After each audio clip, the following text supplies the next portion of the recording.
What if the people fighting financial crime are the only thing holding the global financial system together?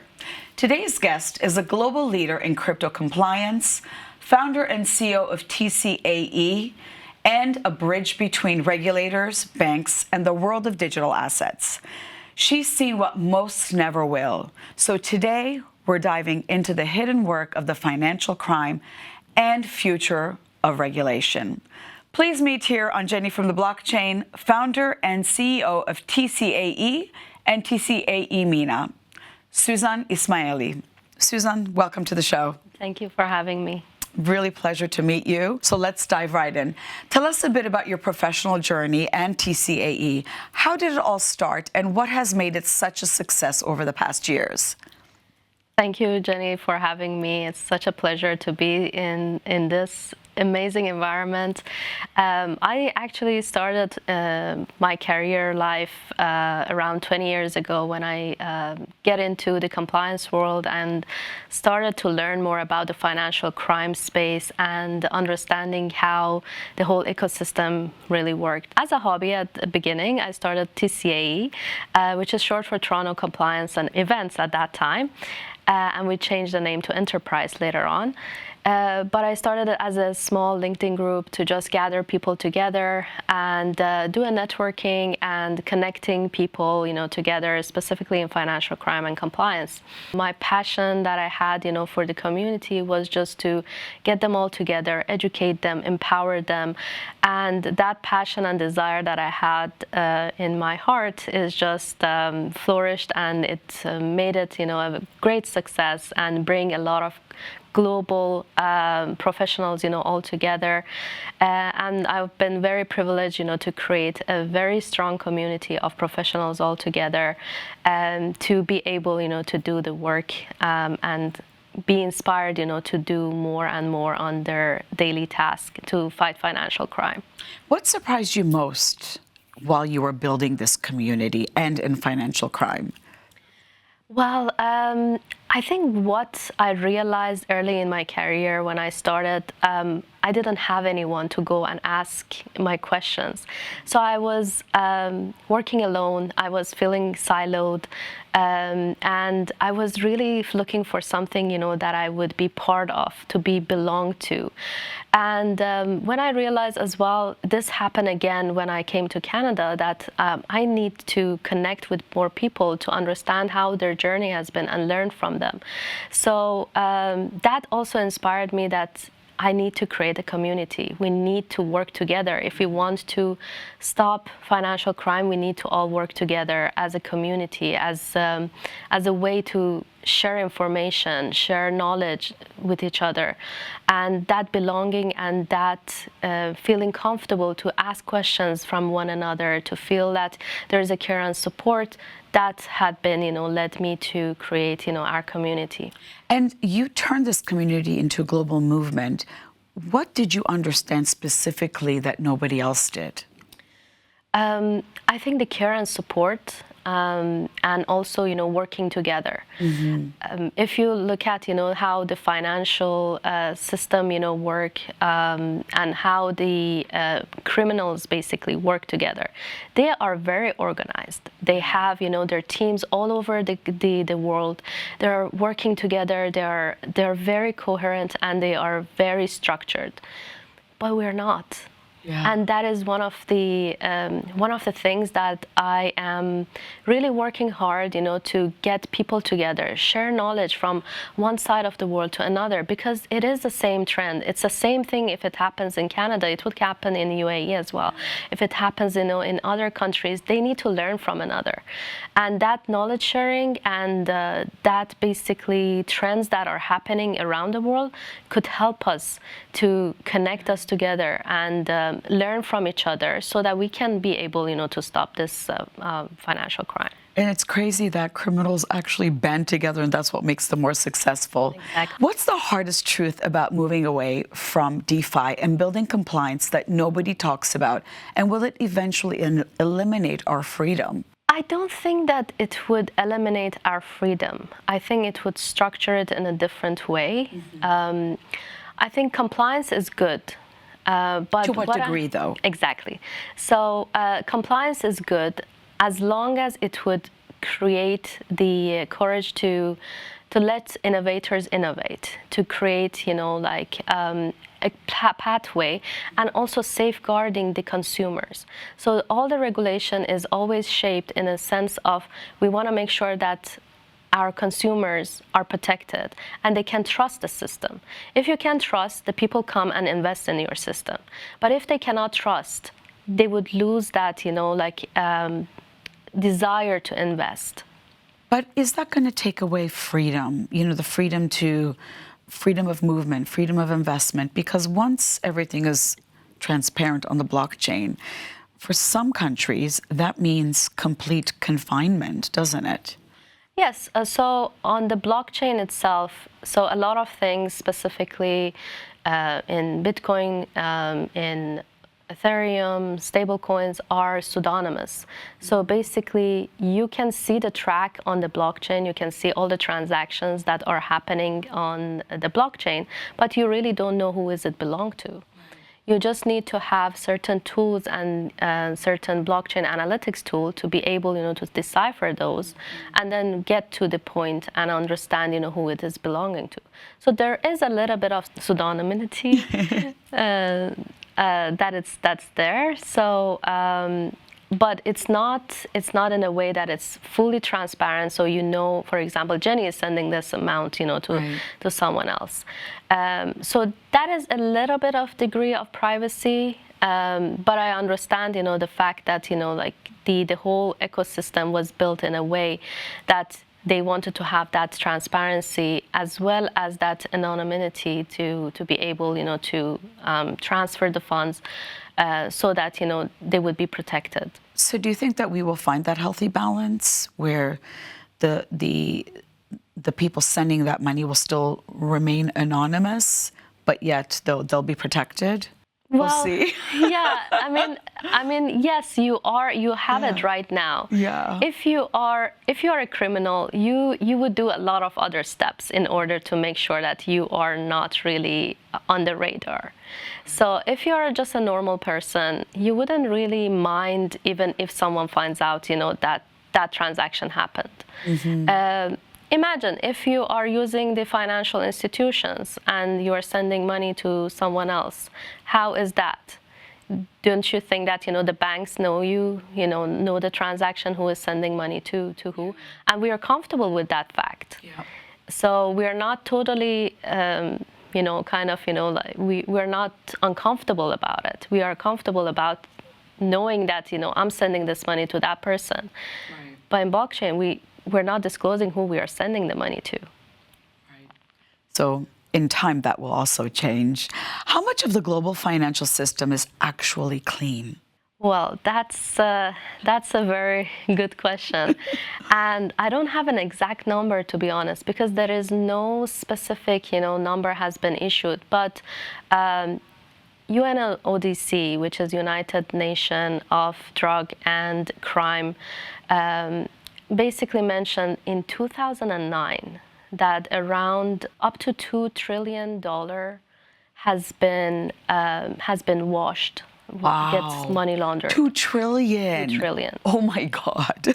Wow. And that's on an annual basis. And that number is global, 2009. Though. That's yes, global. That's global. That's crazy. And that is really the essence of it. So see how the money is actually circulating. And these are the money laundering money that we know in 2009. So 16 years has been passed.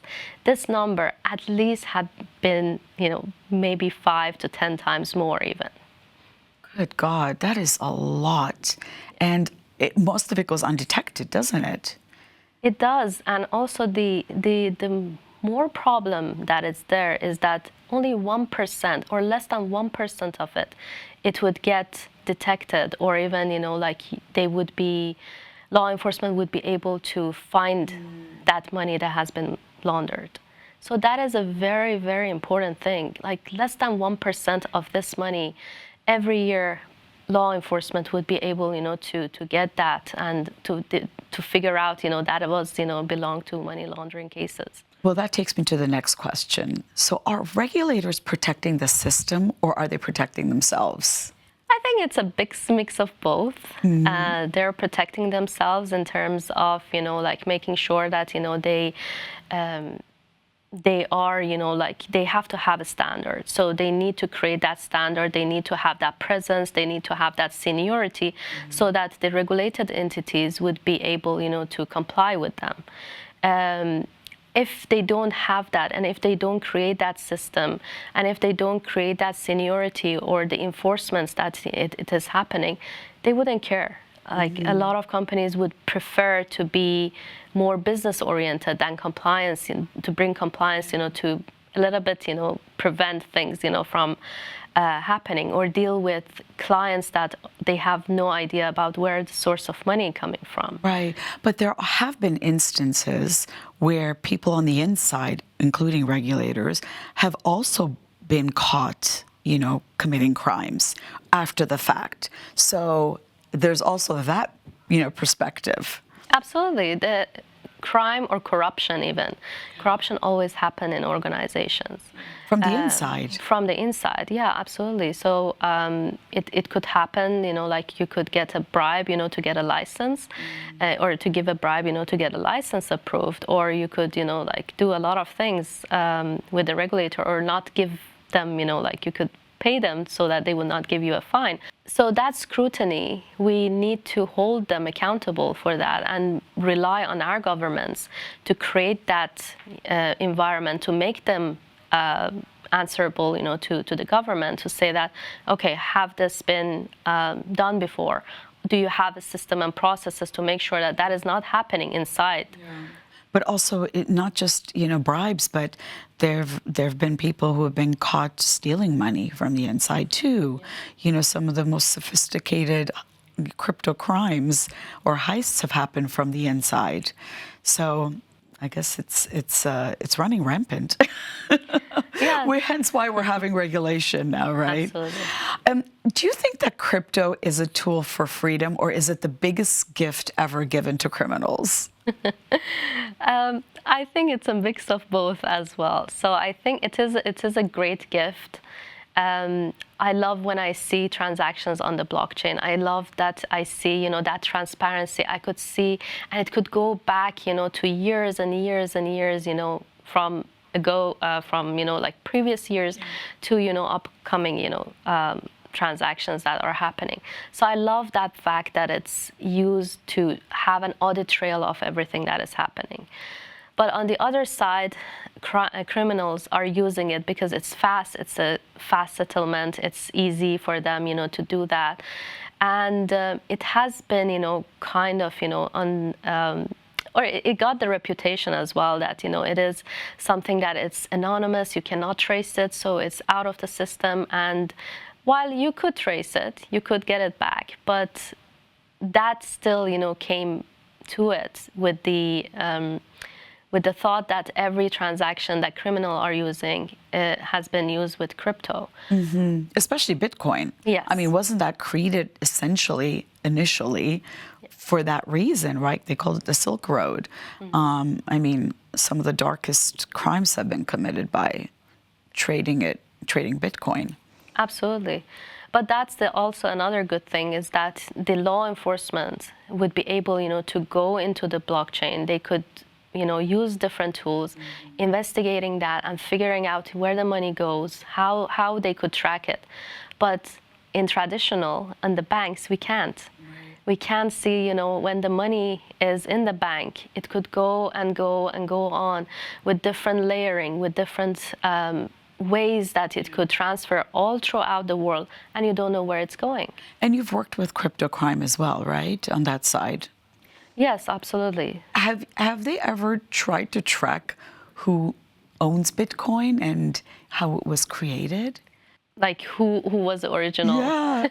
I don't think that is still, like... It's still questionable, isn't it? That is still questionable, yeah. That is still, like we cannot know yet, who the real person is. Even though there are rumors that it's Epstein and his cronies, but we don't know. Absolutely. There are a lot of rumors of a lot of people who claim that they are Satoshi, but But I think, on the right time, I think we would get to know, but it might be a little bit too soon for us, to know. Yeah, I don't think they're ever going to expose themselves, even though those rumors are happening, right? Yeah, because probably. they're circulating. It's still intentionally being kept on the down low. Who's more dangerous right now, sophisticated criminals or outdated regulation? I would go with outdated regulation. Why? Because sophisticated criminals, they are very organized and they are very fast in doing and executing things.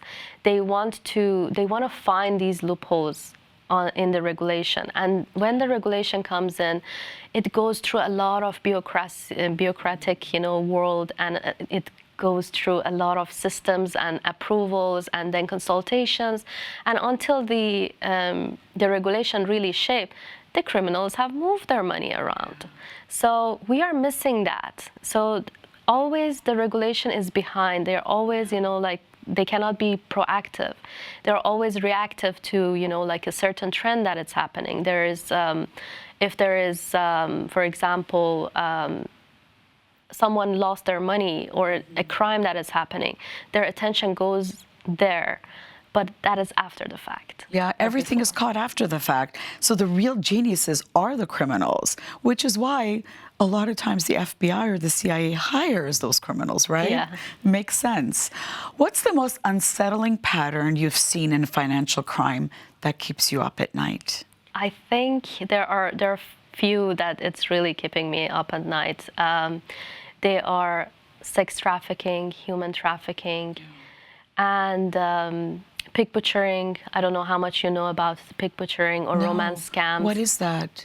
So basically, pig butchering is a kind of, like a romance scam where the term has been given in a way that you would engage with a victim.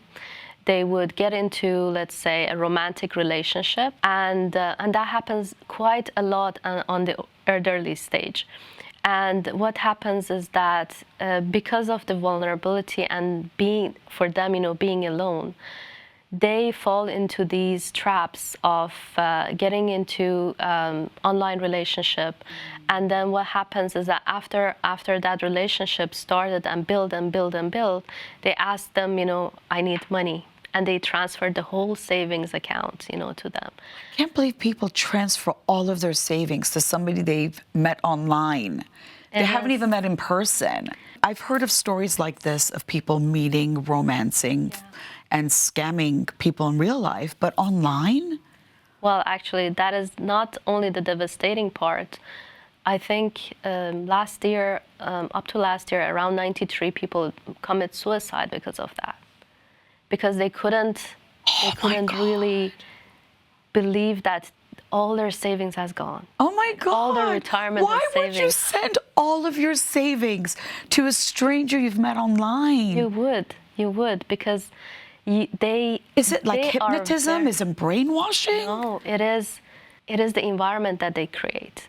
They have hundreds to thousands of people sitting in compounds, and they are working through different scenarios, different ways. You have no idea, like the things that we see, and the heartbreaks that we see that it's happening now. People are losing their money. People are committing suicide. While there are compounds in Cambodia, in a lot of Asian countries that are there, and we know about them, and we cannot do anything about it. Hiring people, they're putting them in these compounds by force, not by choice.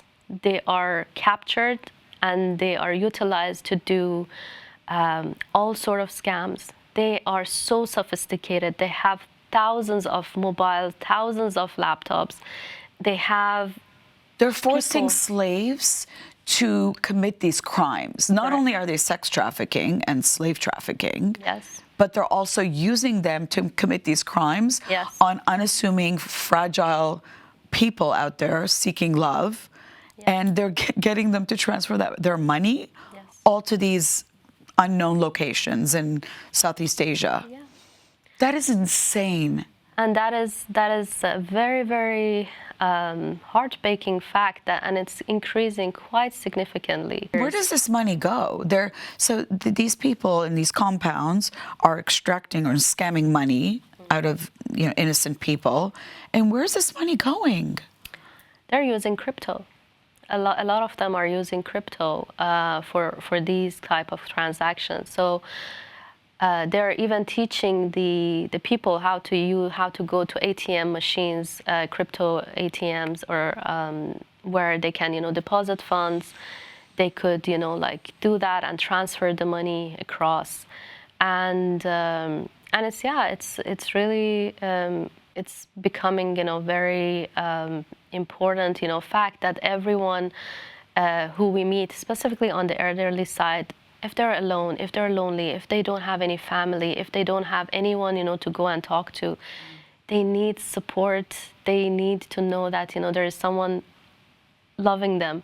If they are alone sitting and someone is giving them affection, someone giving them their time, they feel that this is a real thing. Yeah.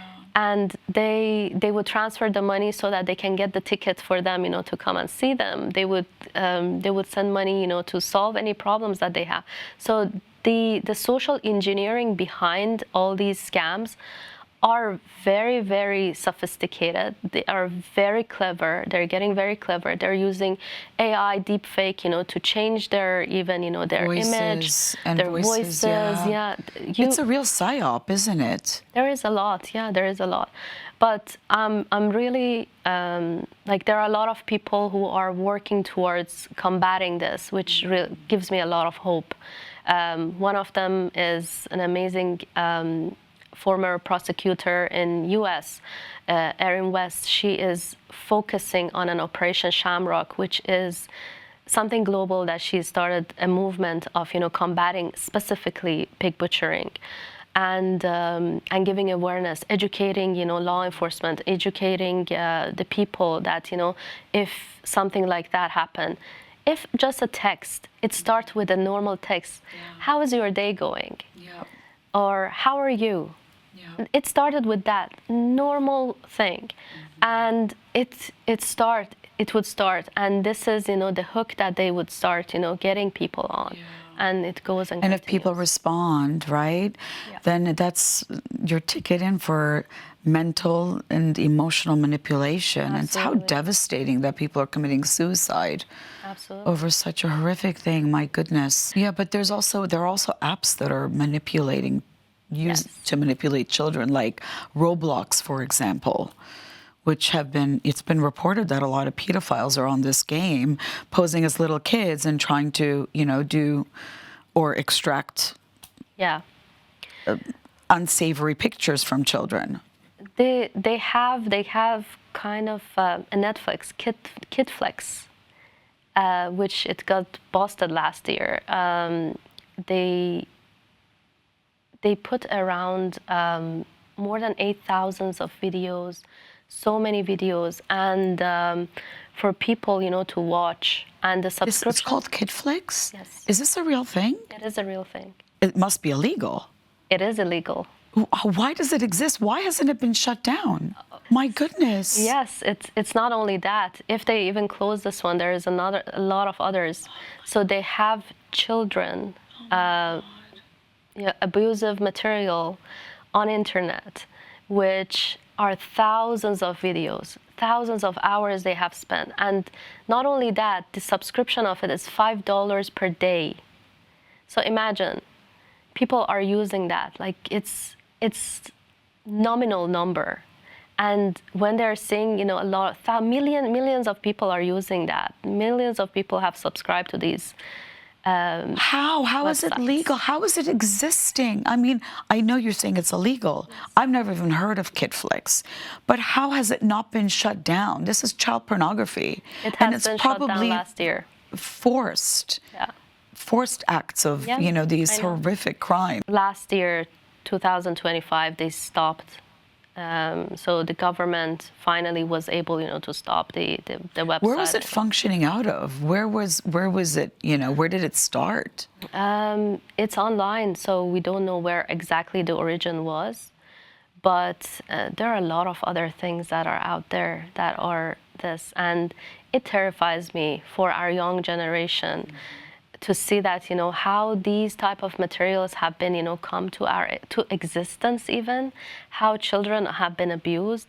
And this is not only, it is growing significantly. And it shows how sick humanity is, though, doesn't it? That people are subscribing to this.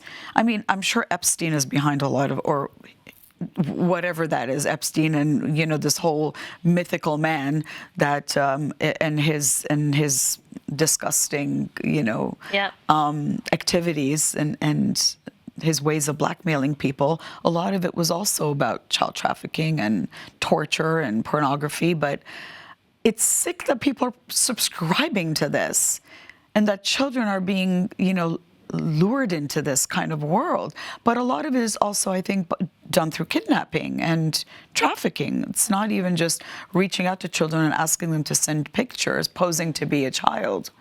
Yeah, so you go and attack the vulnerable people, children and elderly. So these are two demographics that are very vulnerable to financial crime, to all these things that are happening. And it devastates me and definitely keeps me at night. It keeps me up at night because I really feel that how our next generation is going to be, how our parents are going to, react to these.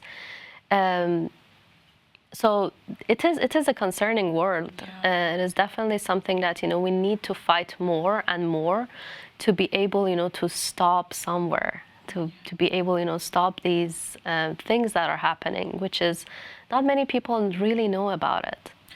It would keep me up at night, too. What is being done about this? I know that you work within this industry. I mean, why aren't they targeting these monsters more vigorously? They are, but it's not easy at the same time. So you have to think about, law enforcement are working day and night, to figure out. Blockchain is really helping, to navigate through, the transactions that they're receiving, or people who are paying for these subscriptions to track back and, see that how it is happening. So it is there. A level of support from the ecosystem or the technology that has been created, but at the same time, if we are going to go back, to the law enforcement teams that they need to really do the action, they're under-resourced, they're under-educated, they don't give them funding, they don't give them support. So we cannot really expect them, to do much if the government is not really supporting the law enforcement to act on these kind of things that are happening. There are billions of crypto that we know where exactly it is based. We know that these are stolen funds, but law enforcement, they don't have enough resources. Enough money, to really put down, the time and effort into investigating and, finding and, doing an action. Which makes you question the priorities of our governments, doesn't it? But that's a whole different conversation on its own. How easy is it really to move illicit money today? Pretty easy. It is pretty easy. Still, it is very, very easy. Still, there are easier way on, do things. There are, specifically with cash. Cash is always the king. Still, it is the king. Although which is why I hope it stays with us, but they're looking to eliminate that too with CBDCs. Yeah, I mean, to some extent, cash is gonna still be in the whole system because you cannot. It has its own power. And they don't want to eliminate it. They might decrease the usage of it, but until then, a lot of money would be moved. A lot of funds would be moved. Throughout different instruments, through real estate, through shell companies, through different ways of doing money laundering. I remember back in the days. There were people coming in with suitcases of cash to buy stuff. And is that still allowed? I mean, I know some parts of the States, people are buying homes with suitcases of cash and not being questioned. There are still, if you you could still walk under the radar if you don't have proper compliance infrastructure and you don't have a compliance culture. So if you have an organization or if you're running a business that compliance is the last thing on their list, they don't care about, the fines, they don't care about anything else, then they're just, they want to promote business, to flow in. Of course there is. We cannot, and that is one of the frustration, is that we are doing all the efforts, but we are not able to stop the financial crime. Right. But that's one of the reasons they want to create CBDCs, right? To eliminate these crimes. But again, that affects our freedom as well, so.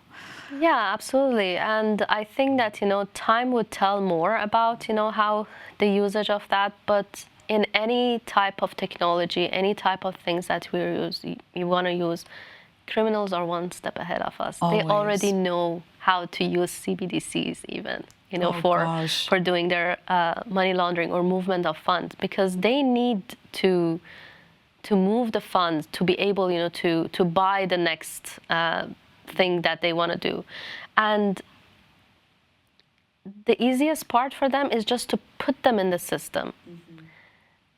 I mean, that's the most difficult part of it, actually.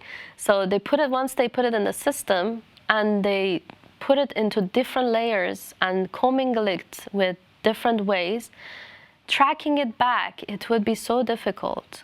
So they want to, use, for example, different means or different ways on making sure that, the source, it doesn't go back to the main source of the fund that, they had as an illegal or that has been coming either from fraud or drug trafficking or some other stuff. So what percentage of financial crime do you think actually gets caught? Or is it usually too late by the time that scam or rug pull is exposed? I think in the cash side or in the traditional finance, less than 1%. Less than 1%? Less than 1%. Wow, we have a long way to go.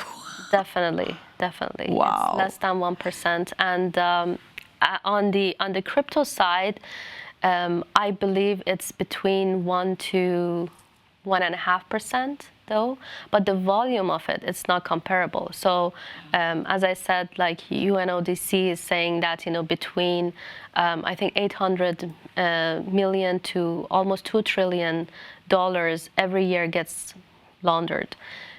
In crypto, it's around 158 billion, I believe. Wow. Yeah, and the good thing is that the 1.5% would actually, at least, can be traced in the crypto world. But in cash and, like in the traditional finance, you cannot trace back the money. Once it is in a bank account, you cannot trace back, where it went and then where it went again, and then you cannot see all the track. Once it's gone, it's gone. Once it's gone, it's gone. Do you think that AI will help regulators win or make criminals even more difficult to catch? AI would be there definitely, to help us. Okay. On the compliance side, I see a lot of development, a lot of great things that are happening, specifically on making the transactions that are, repetitive or, kind of tasks that are repetitive, more structured, more organized in a way that it could save us time. But at the same time, AI is getting very sophisticated, and we are just at the beginning of it. I don't think that we fully understand the sophistication that it's going to bring in not too long, maybe in the next 5 years. It is going to bring a lot of, different ways for criminal as well, to use that as an opportunity. So it's going to help both sides. It's going to help both sides. And always I say that, we cannot fight AI until we use AI at the same time. Right. So we need to have enough knowledge and resources to learn how to work with AI and utilize AI to be able, to prevent what is happening and what is coming. So there's still a long way to go. I think we need to work heavily on that and building a lot of knowledge, a lot of systems, to be able, to create that patterns that are gonna come in the future. Yeah, like work in progress, all of it, isn't it? Always. Do you believe that anonymity in crypto will survive the next decade? That is challenging, to be honest. I don't think. I mean, it's kind of two sides of the story. I think there is privacy versus anonymity. So privacy, I think it will stay. The anonymous part of it might not. So which we don't want it to anyway, right? Exactly. Because that's where the crime is happening. Exactly. So some of the blockchains, as I mentioned before, like it's not anonymous. It's pseudonymous, and you can, like basically see all the transactions that are happening, but you don't know exactly who it is. It's similar to like CCTV. Mm-hmm. So if you place it, in your store, you know who is coming and going, but you don't know the person's names who are coming to your store and going, and you need to dig deeper and seeing that, okay, who really comes in, what was the name that was registered, and you need to go through a specific, task to find it out. But keeping that privacy as well is important for certain people who they don't want to, get exposed. It's also safety reasons for some people, exactly, too. Exactly, a lot of safety reasons. And I remember, the time that there were people who were donating, for example, to Ukraine, and they were even Russians who wanted, to donate to support Ukraine war, and they didn't want them, to know who they are, and that privacy helped them in that. And a lot of others, who contributed, to donating to the war, they wanted to stay anonymous. What's the biggest regulatory mistake being made globally right now? I believe it is more the fact that we are always focusing on ticking the box rather than really making a real movement. So we want to make sure that, we are complying with a certain rule. We want to make sure that we are ticking all the boxes of the rules that are saying. But how much of it we are really turning into the outcome of, the result that we want to see. We want to really stop the financial crime. We want to really see a change that it would happening. How much of that effort is really transferring to a result and to outcome? How effective it is, the work that we do into complying with all these regulation, how much of it is really actually make a result? What would you recommend, though? Get into the mindset of the criminal, stop ticking off the checklist. Actually, yes, I really love that. So what I started to research more on is in terms of what I call it KYCP, which is know your client's psychology. So the psychology and behavior of your clients, understand the patterns and behaviors of your customers before even you know that what could really happen. So if you're a customer and you're coming in and you create your profile, so the financial institutions would know that okay, you are for example you're working at that, and you will basically, these would be a certain pattern that you would understand the money would flow in. But what you would not understand is that what is the psychology behind the person who is gonna use these funds, what exactly they are going to do next, and how we can predict and be one step ahead, or have a prediction of that person and the patterns that we could see through the trends of all the other peoples in the same category or the same field or the same kind of age group, how we could understand their behavior and future transactions so that we can predict what is really unusual and suspicious. Which is where it's a game of psychology, right? It's exactly. A psyop. So be one step ahead of your, of the criminals. Exactly. You need to read the mindset of the criminals, or you need to be in the mind of criminals to know and understand how they really function and work. If you know their mind, and if you understand the criminals and how their mind works, their mind is very sophisticated. Brilliant. And different way of thinking. Yeah, it's brilliant. Yes.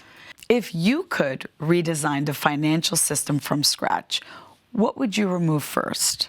What I would really love to see, I would say, is that all the transaction would be on blockchain. Like all the transactions that would be happening, it would be on blockchain. So from the time that you deposit the fund and it goes through another person, you can see every transaction all around the world, on the blockchain. So that transparency, you know how to follow the fund. Following the fund or following the money would help us, for us specifically to see that, okay, what is really happening, and we can go back and find out that who are the criminals.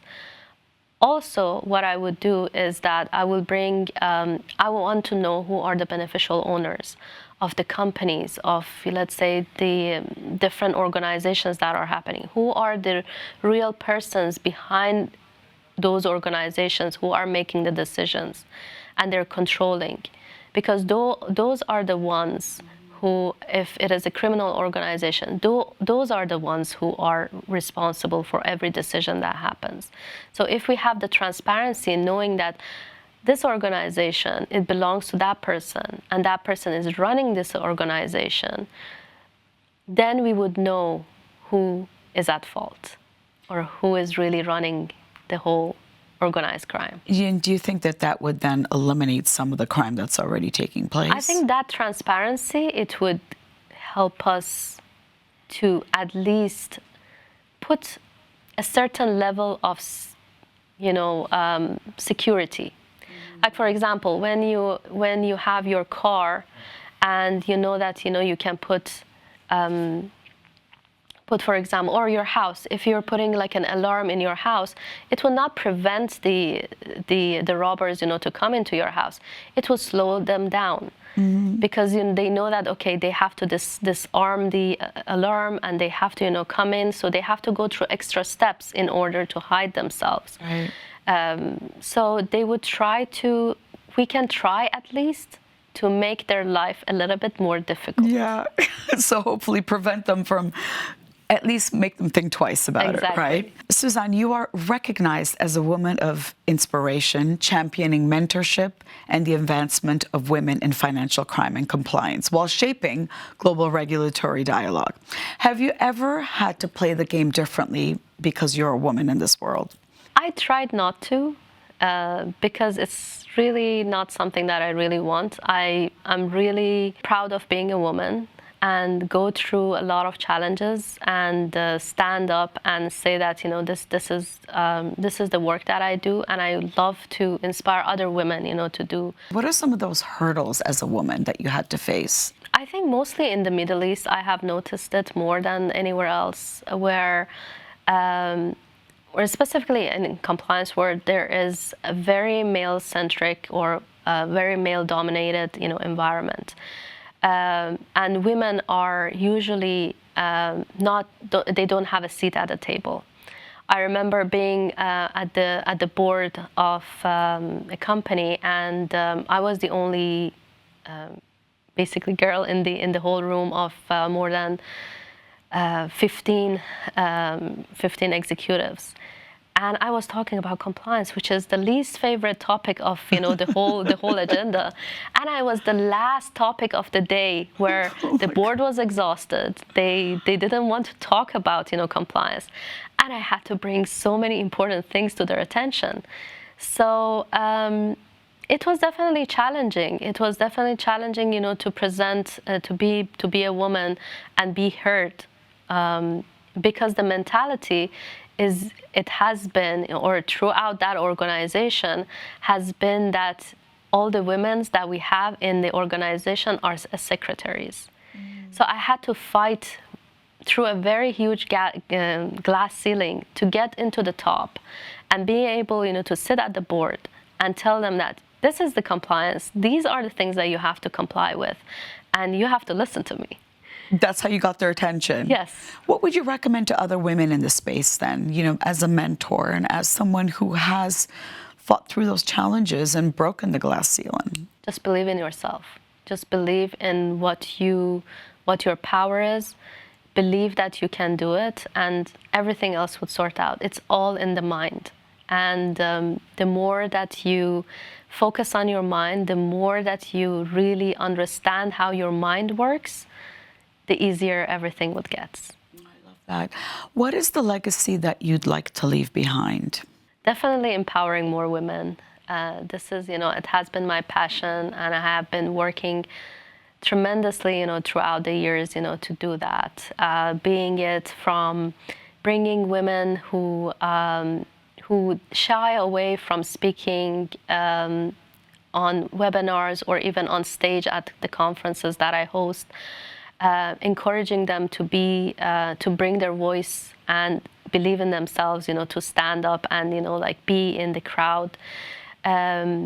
Also, there are a lot of women who they don't apply for jobs because they think that out of the 10 requirement, they can just only fit 8, and they don't apply for those jobs because they say, like, 2 of them we are not meeting.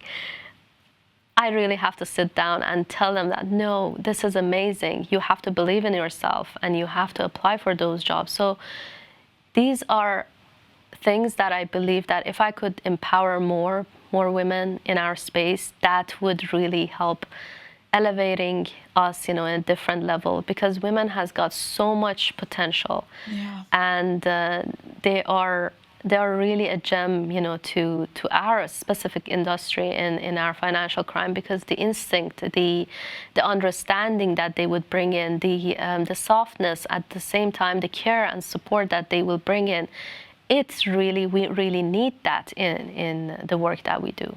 Oh, well, keep speaking up and keep encouraging. You're doing a great job of it. Thank you. My last question for you is, this is something I ask everybody. If you could go back in time and speak to your younger self, what would you advise younger Souzan? That's such a good question. I would always remind myself about when things get hard, don't worry. Everything would sort out. Just believe and just have the courage, to go. Take the step no matter what. If everyone doubts you, don't even listen. Just listen to the voice inside you and believe the work that you do. It would show it. It would show into, whatever you want to make it happen. And just trust that and have the confidence and the courage, to take the steps and just believe in yourself that that you would make it happen. Believe in yourself. Beautiful way to end the interview. Thank you, Souzan. It's been such a pleasure and really insightful conversation. Thank you so much for having me. It has been such a great pleasure, to speak with you and to be among, the amazing team that you have here. And yes, it's an absolute pleasure. Pleasure was mine. Thank you. Thank you. And to our wonderful viewers, thank you as well for joining us today. Please don't forget to like and subscribe to our channel for more updated content. And remember, financial crime doesn't happen in the shadows anymore. It happens in systems we trust. The real question is, are we evolving fast enough to protect them? Until the next time, this is Jenny from the Blockchain. Have a great day.